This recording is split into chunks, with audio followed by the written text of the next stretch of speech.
The story of the kings and queens of England is more surprising than you might think. It's a fine drama, 1,000 years of tales of lust and betrayal, of heroism and cruelty, of mysteries, murders, tragedies, and triumphs. But there's more than that. For example, one of the most reliable chronicles describes how a king of England proposed adopting Islam as the national religion.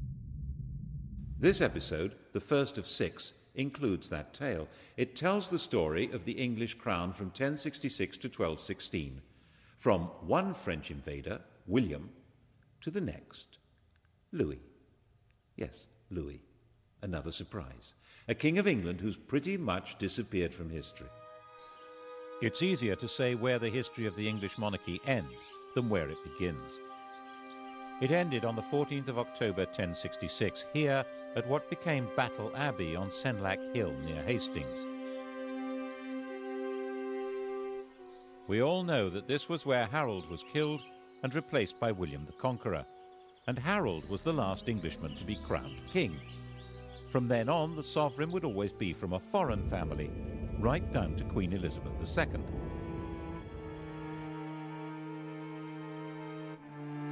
So a history of the kings and queens of England isn't like the history of kings and queens anywhere else in the world.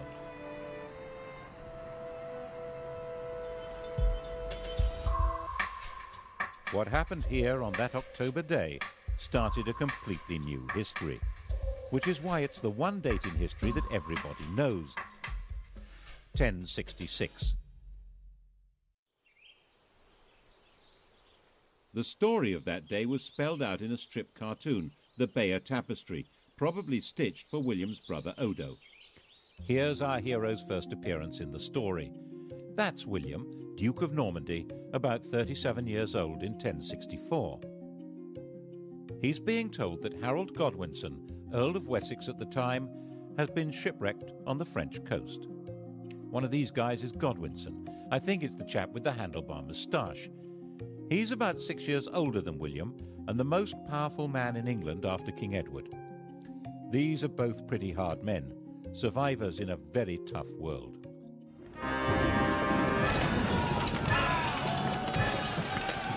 William spent his whole life fighting for survival and was good at it. By the time he was 20, he'd established complete control over Normandy. From then on, he was fighting to hang on to what he had. He got Harold to help him in one of those battles, capturing Mont Saint-Michel.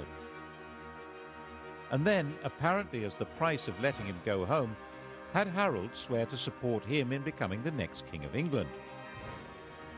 Which, as the tapestry very clearly shows, is not what happened.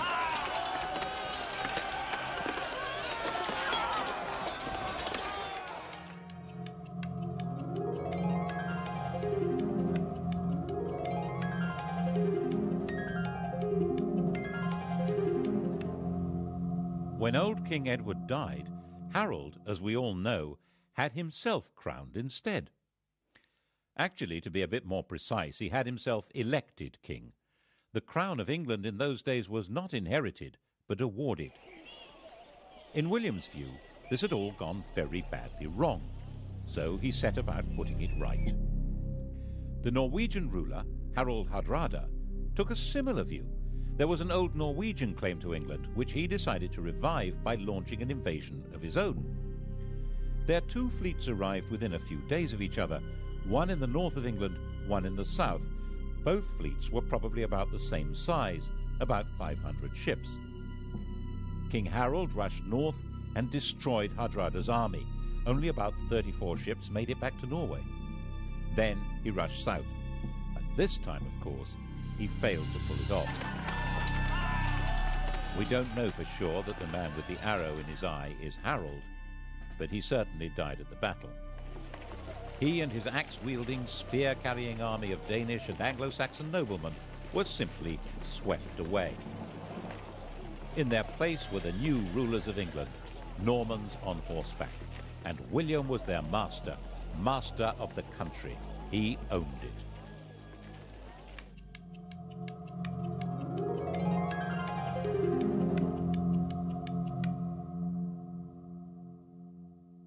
He was not an elected king.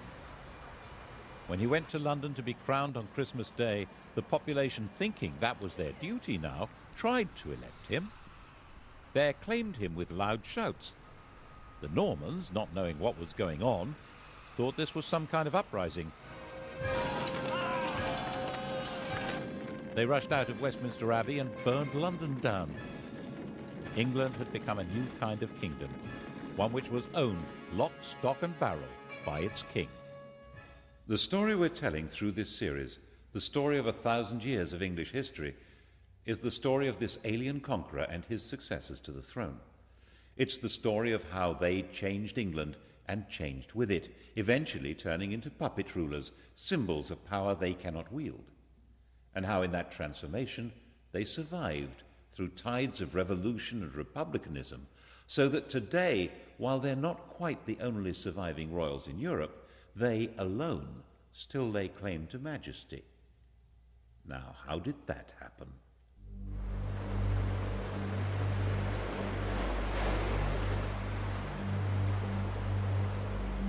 The story of William's reign is really the story of a warrior lord taking all power into his hands. He confiscated all the privately owned land in the country. Its new occupiers were tenants of the king, bound to him. People of the north of England, with their Viking capital at York, were much more bound to Scandinavia than to Normandy. They refused to submit. He punished them by destroying all animals and all crops between York and Durham. According to the chronicles, he celebrated Christmas 1070 in the ruins of York.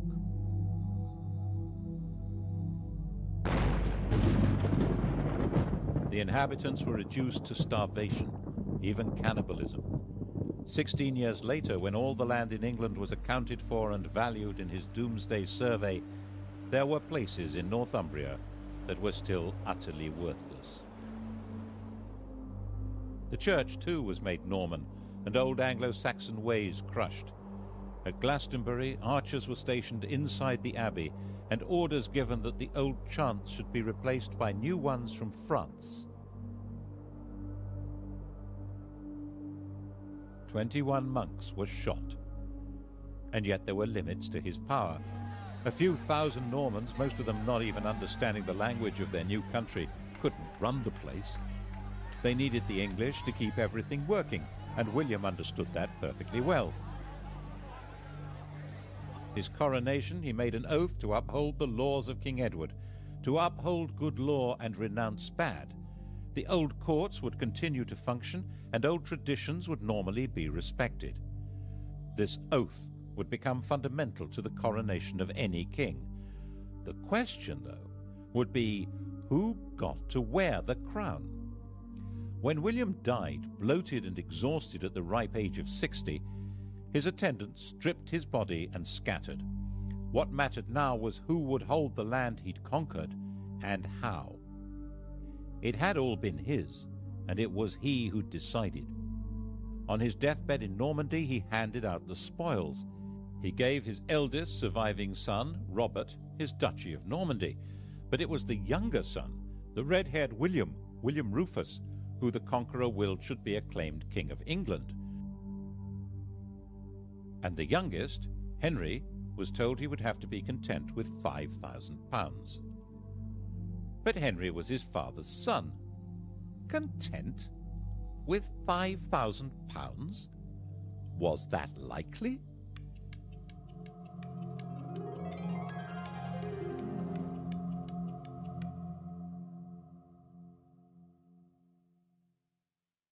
The key to the plotting that followed was that, of course, none of the brothers was content. Henry stirred the brew of resentment that made Robert try to take the kingdom of England from William, and William try to take the duchy of Normandy from Robert. And Henry was always changing sides, weakening them both. Eventually Robert, tiring of the whole struggle, decided it would be more satisfying to fight Saracens than his brothers, and went off on crusade. William was now secure and powerful, and Henry changed his policy. He was now William Rufus's very best friend. The Bishop of Lincoln later said that when Henry praised anyone, he was sure to be plotting that person's destruction. It does seem as though Henry concentrated on quietly stirring up discontent among churchmen and barons in England, which was not hard, as William Rufus needed their money and had little to offer in return, except to give to some what he'd taken from others. And besides, William Rufus wasn't their kind of chap. He didn't marry, he had no children, and as one chronicle puts it, all things that are loathsome to God and to earnest men were customary in this land in his time. And therefore he was loathsome to well nigh all his people, and abominable to God. Which is, of course, homophobic chronicle speak for being gay. On the 2nd of August, in the year 1100, both William and Henry were hunting separately in the New Forest. It was the last day of William Rufus's life. No one knows who fired the arrow that ended the reign of William Rufus. His companion Tyrrell immediately fled and disappeared abroad. William's body was abandoned where it lay, at a spot still marked by this stone. The next day, local peasants took it in a cart to Winchester. Henry had arrived before them. Winchester was where the royal treasure was kept. He demanded the treasury keys from the guards. They refused to hand them over, saying that Robert, his elder brother, was the rightful heir. Henry drew his sword and declared that no one should stand between him and his father's sceptre.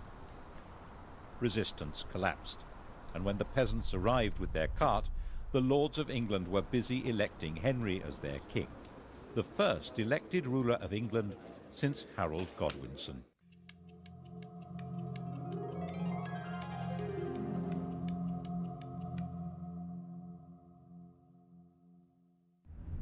The Bishop of Winchester refused to give the corpse a Christian burial. Out of respect for his royal status, William Rufus was nevertheless interred under the cathedral tower, and when that collapsed a few years later, everyone said, "Told you so." Henry's coronation at Westminster was an attempt to ensure his authority to rule. He was 32 years old. His father had won the country by force of arms, and his barons backed him for rich rewards. But why would anyone want a king now? Alongside his sanctification by the church, he issued a charter promising that he would not overtax the church or his tenants-in-chief, and that they must treat their tenants as he treated them. He claimed that the crown changed his nature. He was no longer an ordinary human being. As the anointed king, he held special, divinely granted powers. His touch was supposed to cure scrofula, swollen neck glands from tuberculosis. This magic power, which became known as touching for the king's evil, was practiced by English monarchs for the next 700 years as proof of their divine authority. He also quite smartly understood that it was a good idea to promote new people to positions of power. Those who were already great barons didn't need a king, but men on the make would support him. By the time Robert was able to mount a challenge to Henry, it stood no chance. He agreed to recognize Henry as King of England in exchange for a pension. Of course, it didn't last. Henry ended up invading Normandy in 1106 and imprisoning his brother for the rest of his life. This is his tomb in Gloucester Cathedral. The question of who was entitled to succeed to the crown was still, when you came down to it, a matter of brute force. But Henry's victory had a profound symbolic meaning, because it changed the status of the English crown. Under his father, England had been a property seized and owned by the Duke of Normandy.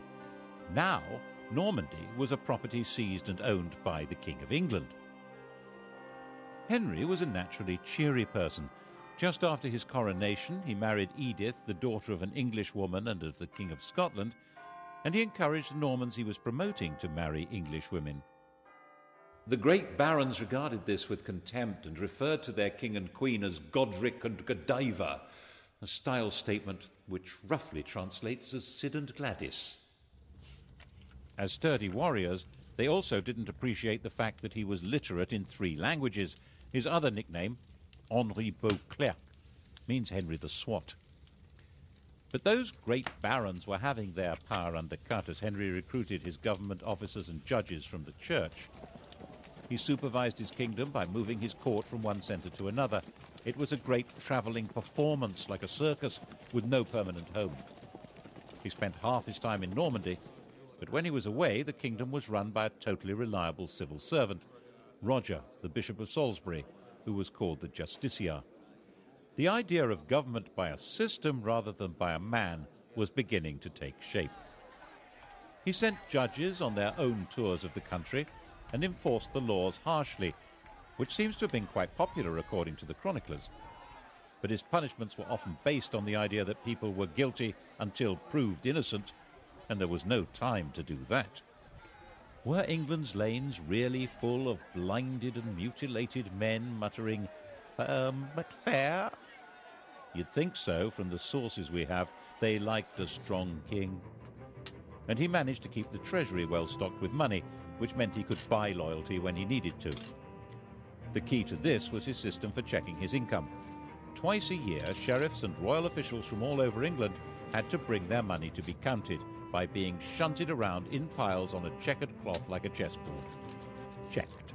It was called the Exchequer.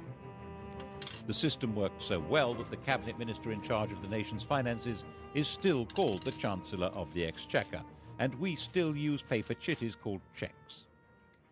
By a combination of force and diplomacy, he controlled and to some extent colonised Wales. Relations with Scotland were fine. 3 of his wife's brothers became kings there. England was becoming a peaceful, stable and successful kingdom.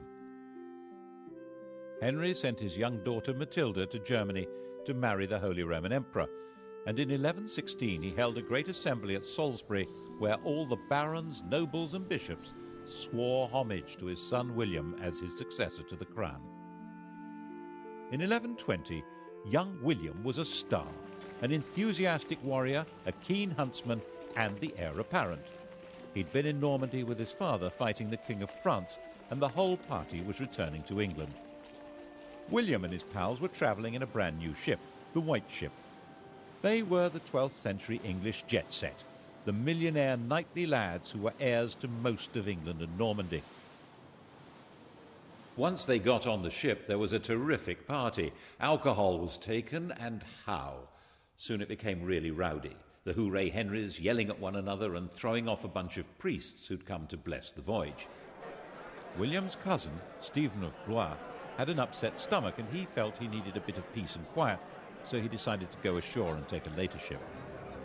By the time they got to sea, it was already dark and the other ships were way ahead. The wind was light.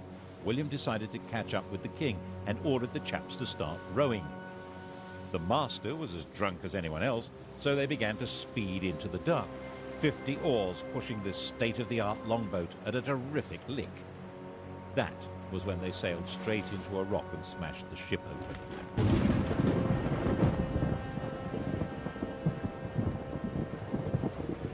The rock off Barfleur was a well-known hazard to navigation. The cries of the drowning company were heard on shore and on the king's ship, but everyone thought the party was still in full swing. In fact, the future of England had just been destroyed in the equivalent of a drunken car crash.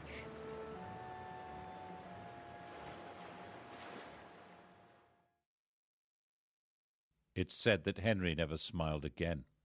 You can see why. 6 years after the fatal crash, not knowing what else to do, Henry obliged the barons, nobles and bishops of England to swear fealty to his daughter Matilda as his successor, just as he'd had them swear to his son. But there was, of course, a huge difference.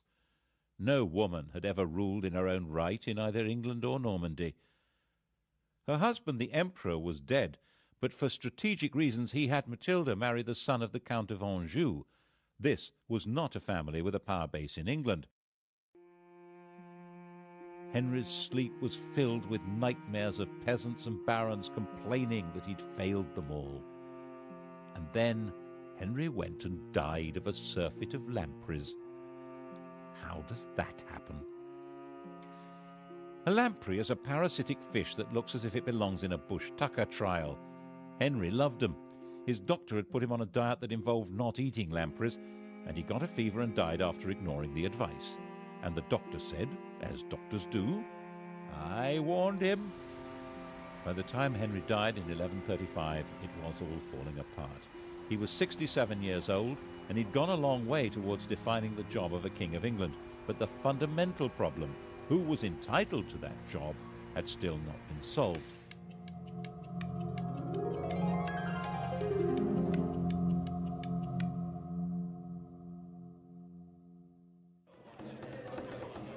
Matilda was in Anjou with her husband, and then up popped Stephen of Blois, who sailed from Normandy to England and claimed the crown. Stephen, who had been saved from drowning on the White Ship by an urgent need for a lavatory. He was the son of Henry's sister, a legitimate grandson of William the Conqueror. He'd also been the leading baron to swear fealty to Matilda as the heir apparent, but that was then, and this was now. He was 38 years old, backed by his very tough mother, and one of his brothers was the Bishop of Winchester, with the keys to the royal treasury. The wife of the Count of Anjou was not a popular choice with the barons. Stephen was a Norman. Besides, he seemed a malleable sort of chap, brave enough and high-spirited. He was also generous, courteous and affable, and would probably do as he was told, which was, of course, a recipe for disaster. Stephen was crowned by the Archbishop of Canterbury at Westminster on Christmas Day 1135. He issued what was now the traditional coronation oath, promising to respect the old laws and be nice to everyone. According to the Anglo-Saxon Chronicle, when they saw that the king was a good-natured and kindly man who inflicted no punishment, they committed all kinds of terrible crimes. All had done homage and sworn oaths of fealty, but none were kept. Meanwhile, Matilda was enraged and, of course, had her own supporters. England was moving rapidly to civil war. Stephen was insecure. He surrounded himself with people from near Blois, Flemings, which didn't go down well with the barons. He bought loyalty until he'd emptied the treasury, and then began confiscating property so that he could pay his supporters. By the time Matilda landed to claim her throne in 1141, Stephen was trying to put down rebellion after rebellion. He was a brave, even ferocious fighter, but his support melted away, and he was captured in a battle at Lincoln. Stephen was Matilda's prisoner. A church council declared that he was deposed by the manifest judgment of God and recognized Matilda as queen. Matilda proceeded to Westminster and was all set to be crowned. And then something went peculiarly wrong. Something that carries an extraordinarily clear message about the job of being the monarch of England. All Matilda's understanding of monarchy had been learned in Germany, where she'd been empress since she was 12 years old. She had been popular and successful there. After the emperor's death, when Henry I had brought her back to England, some German princes of the empire followed her to demand her back as their sovereign. But the sovereignty she had learned was absolute power. The emperor's will was law. The only possible higher law was the church. That was not how it worked in England. Even the conqueror had promised at his coronation to respect the laws of England. But Matilda flatly refused. She didn't need a coronation to be queen. In her view, she already was. She behaved imperiously, which might mean magnificently in German, but meant intolerably in English. And when the citizens of London petitioned her for a renewal of King Edward's laws, she not only refused to listen, but demanded a heavy tax from them. So they threw her out. Stephen was released from prison and resumed his battered kingship. In fact, he had a second coronation. Matilda roamed around the Midlands and the West Country fighting for a throne that she was entitled to, but could never have. In 1143, just before Christmas, Stephen finally had her trapped and starving in Oxford Castle. But unbelievably, Matilda and 3 knights got away. It had snowed, and that night, dressed entirely in white, they dropped over the walls to the frozen water below. They moved, silent and invisible in the fresh snow, right through Stephen's camp. It was another 5 years before Matilda gave up and returned to Normandy. But she simply handed the torch to her son Henry, who came to England when he was 16 to carry on the struggle. And so the fighting went on, year after year, and the country was in effect without law and without government. As the Anglo-Saxon Chronicle said, castles were filled with devils and evil men. Christ and all his saints were asleep. Stephen naturally intended his own son Eustace to succeed him, but in 1153 both Eustace and Stephen's wife fell ill and died. Stephen had had enough. At the end of the year, Stephen and Henry rode together into London. There the king proclaimed a new foundation for the kingdom. Henry was now his own adopted son and would be his successor as King of England. Although Stephen would remain king for life, Henry would take over the government immediately.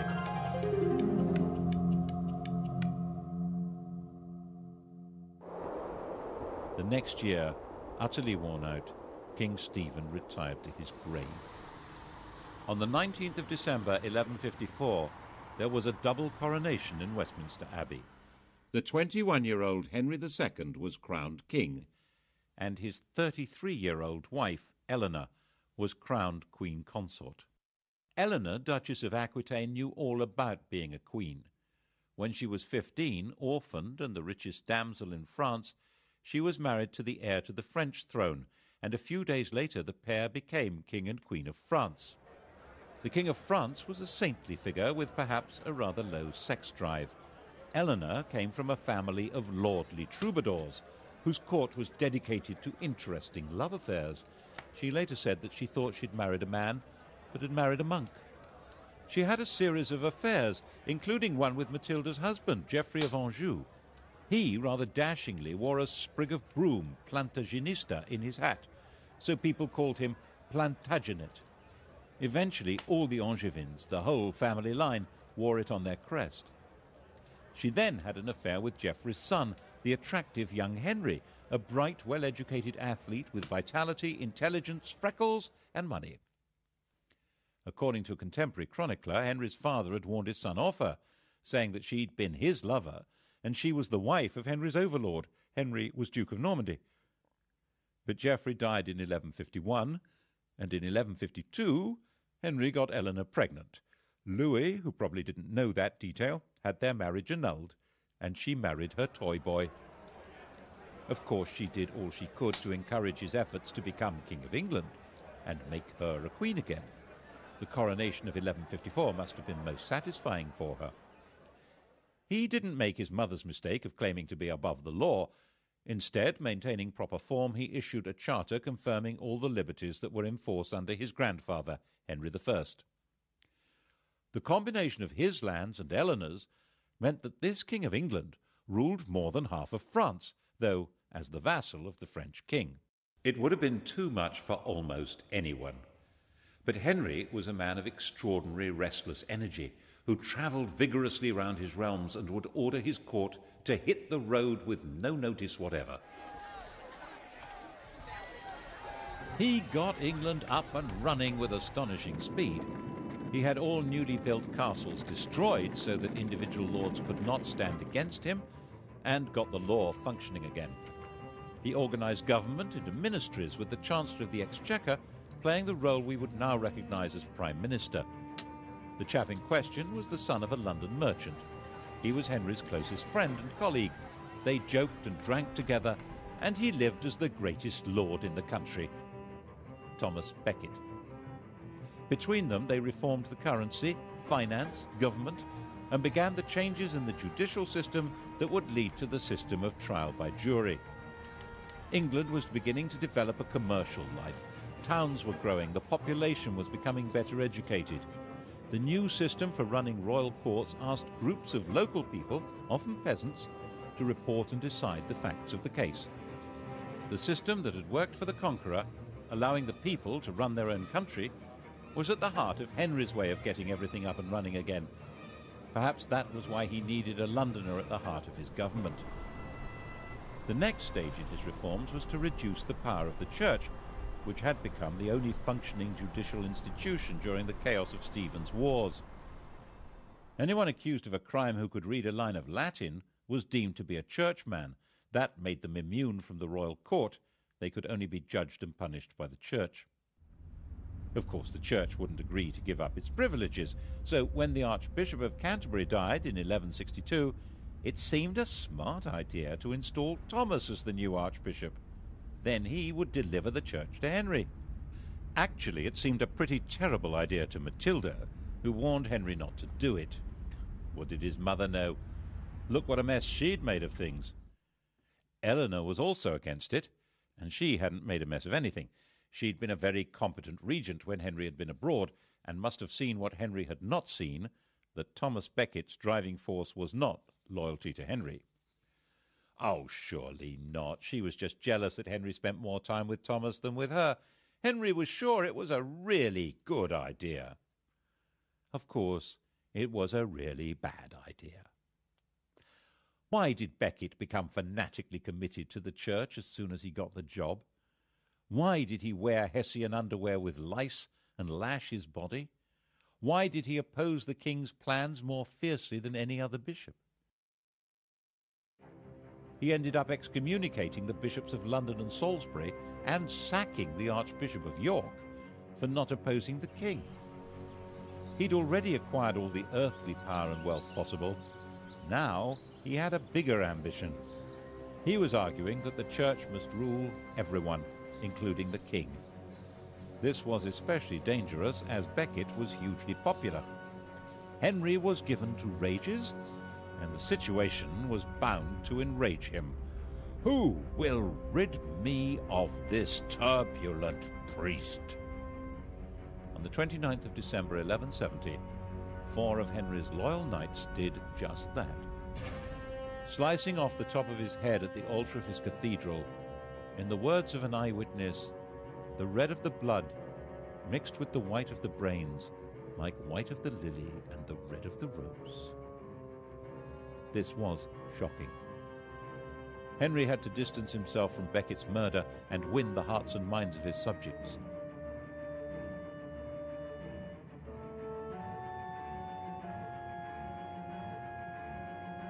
Becket was immediately the most popular martyr in the country. 100,000 pilgrims flocked to the site of his death. He would obviously be made a saint as soon as possible. The danger, of course, was that the Pope would excommunicate Henry and pronounce an anathema against him as the murderer of England's primate. The population would turn against him in England, and the King of France would seize his vast lands across the Channel. Henry immediately fasted, went into extravagant mourning, and then did penance. Prostrating himself before the Canterbury altar, he was publicly lashed by a monk. It worked. He saved his kingdom from the Pope. Saving it from Eleanor was much more difficult. Eleanor and Henry had drifted apart, partly because of his love affairs and partly because she feared that Henry's adventure with Becket threatened her own beloved Aquitaine. She had gone back there. She set up her own court, the Court of Love, and that was where she raised her sons as romantic warriors and plotted against him. Henry imprisoned her there for 16 years, but her plots continued unabated. She supported her older sons in rebellion against Henry, trying not only to ensure her control over her own lands, but to take over from him. The only one who remained loyal was John, the youngest. In 1189, the oldest surviving son, Richard, inflicted a major defeat on his father. Henry met Richard near the Loire to arrange peace terms, but when they publicly embraced, Henry quietly growled, "May the Lord spare me until I've taken vengeance on you." The second had been defeated in battle by his own eldest surviving son, Richard. Only one of his sons had remained loyal, the youngest, John. Back in his own chateau, Henry asked for all Richard's supporters to be read out. The first name on the list was John's. Henry was heartbroken. He died in delirium a few days later.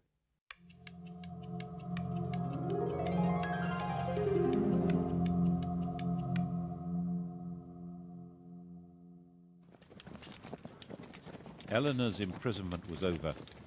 Henry had recognized Richard as his heir, and Richard intended Eleanor to rule England. He had more important things to do. Crusade.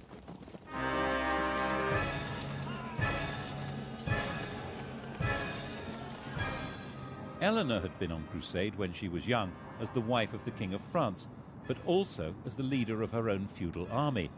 And now the Saracens had reconquered Jerusalem. Richard the Romantic, Richard the Lionheart, was a totally fearless warrior whose whole upbringing had been based on Eleanor's idea of chivalry. Poet and swordsman, Christian knight and tournament hero, a handsome and dashing leader of armies, Richard tried to live out the fantasy life of one of the heroes of Arthurian literature from the stories told and sung in the court of love. He came to London for his coronation, but only so that he could collect the funds to pay for his great crusade to recover Jerusalem from Saladin. He went off on his crusade, declaring that he would sell London if he could find a buyer. The crusade itself, the Third Crusade, was a sequence of great heroic and daring actions that completely failed to conquer Jerusalem, associated with bursts of extreme brutality. Saladin quite rightly pointed out that while Richard might be able to get an army into the city, if he wanted to hold on to it, he would have to spend the rest of his life there. The two men never met, but they fascinated and respected each other. When Richard was ill, Saladin sent his doctor. The final truce ensured that Christian pilgrims would be free to visit the Holy City. But that had actually been Saladin's policy before the crusade even began. Richard typically decided to make the journey home in 1192 into an adventure, travelling alone and in disguise. That was how he got captured and ended up imprisoned by Duke Leopold of Austria, a man he'd repeatedly insulted during the crusade. The King of England had been found in an inn in Vienna, unconvincingly disguised as a kitchen knave. The ransom Leopold demanded was £100,000, about 8 years' income to the exchequer. Richard's recklessness was crippling for the kingdom and eventually fatal for him. As a storybook hero, he always seems to have expected a happy ending and would sometimes even forget to put on armour. That was how he got killed in the end, taking a stupid chance at an unimportant siege in 1199. A crossbow bolt wound became infected. While he was dying, the man who'd loosed the shot was captured and delivered to him, and Richard carried on behaving as though he was in a storybook, making a great gesture of releasing the man and giving him money. Richard had no heir. He named his brother, the 32-year-old John, as his successor. Richard, aged 41, died in his mother's arms, England's hero king, who detested the country and had spent 6 months of his reign there. And the man who'd killed him was rearrested and flayed alive.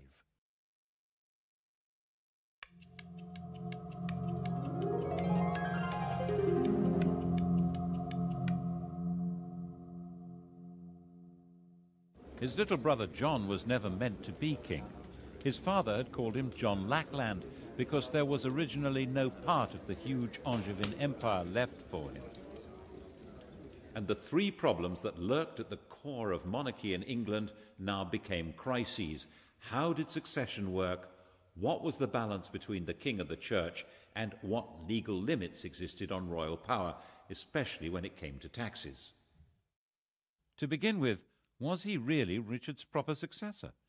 One of his elder brothers, Geoffrey, had died leaving a son, Arthur, and there were barons in Anjou and Maine who argued that this 13-year-old was the proper successor. They were supported by Philip, King of France.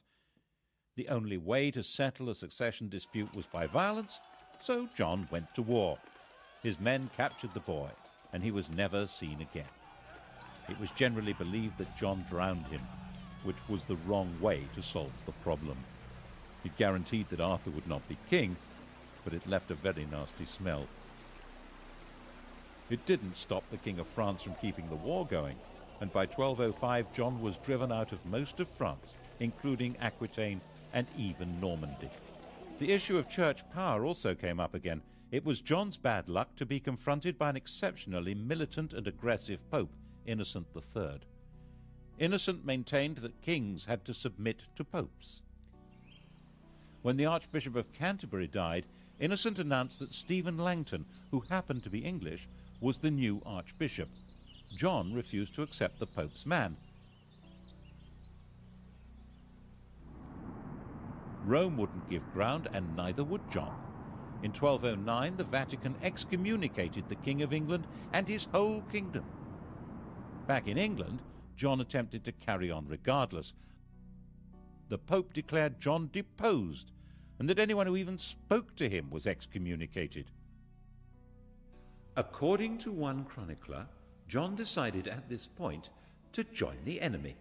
In 1213, he sent a delegation to the Emir of Morocco, offering to adopt Islam and turn England into an Islamic country in return for protection. That would have turned history upside down. Is it true?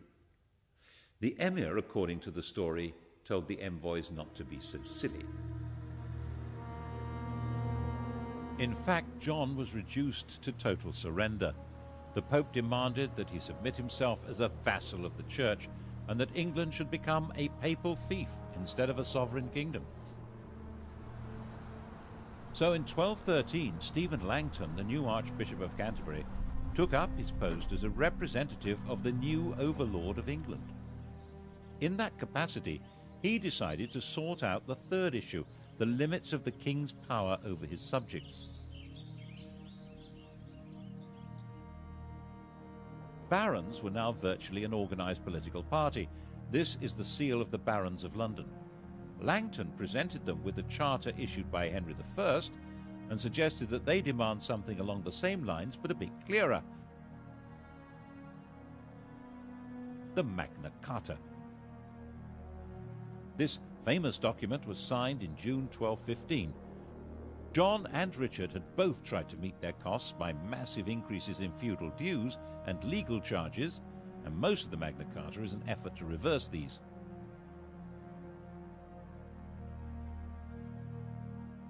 But there are also other clauses that show that Langton and the barons thought that laws must bind the king himself as well as everyone else. There was a notion of proper kingship in England, and the Magna Carta tried to spell out what that meant. If Langton had not been an Englishman, the Magna Carta would probably have looked very different. And it was certainly incomprehensible to Pope Innocent, who saw it as a baffling and immoral limitation on the absolute power of the feudal Lord of England, who was, of course, himself. So Innocent issued a papal bull excommunicating anyone who stood by or tried to carry out Magna Carta, and Stephen Langton found himself suspended from his job and recalled to Rome. And John marched through England at the head of an army composed largely of foreign troops, crushing the barons and destroying their property. And that's why the barons went to France and got a new king of their own, Louis, the son of the King of France.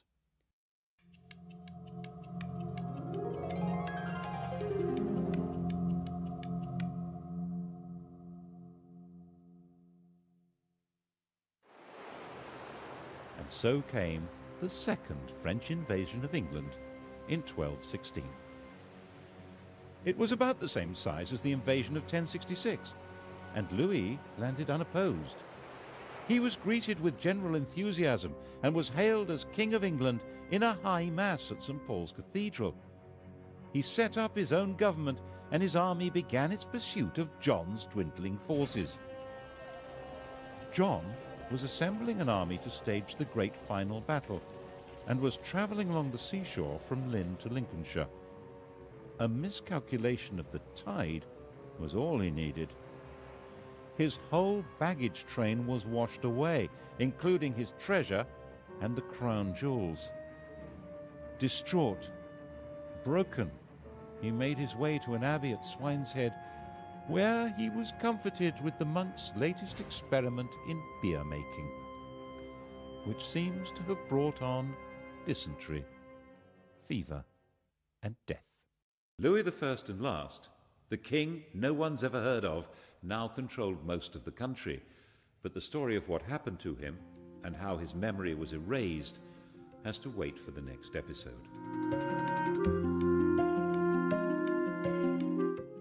The story continues with the medieval kings and queens of England tonight at 10. And to find out more about Thomas Becket's life and murder, Sky Digital viewers press red. Coming up on UK TV history, decisive weapons. What a difference the T-34 tank made to Soviet fortunes in World War II.